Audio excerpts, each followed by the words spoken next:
Kembali bersama saya Mindiarto Jugo Raharjo. Saya akan mengupas di dalam dunia penjualan kali ini adalah orang-orang penjualan atau sales people itu adalah aset perusahaan.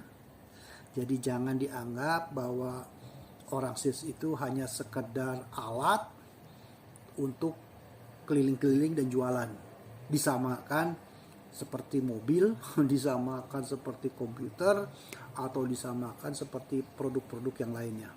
Perlu difahami bahwa sales people itu adalah aset. Aset artinya apa? Kekayaan perusahaan. Nah, sales people sama seperti aset, bukan buruh semata-mata, bukan pekerja semata-mata. Bisa bongkar pasang setiap saat, nggak cocok, berhenti, ganti, nggak cocok, ganti, nggak cocok, diberhentiin. Tidak seperti itu. Ya, sama seperti juga kendaraan. Ketika kita sudah memutuskan membeli kendaraan X, kendaraan merek tertentu, tipe tertentu, ketika ada masalah, ada rongrongan, tentunya kita harus repair, kita harus perbaiki, kita harus renovasi dan sebagainya. Oke? Nah, sama seperti aset-aset perusahaan. Jadi orang sales itu adalah sama seperti aset-aset yang perusahaan lakukan atau ditulis sebagai aset, ya seperti tanah.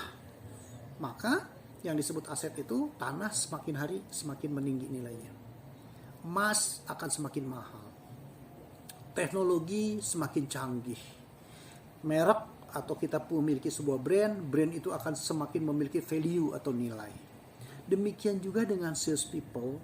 Maka kalau kita memiliki sebuah mindset bahwa sales people itu adalah sebagai aset, maka semakin hari, maka dia perlu semakin pandai, semakin cerdas, atau semakin produktif.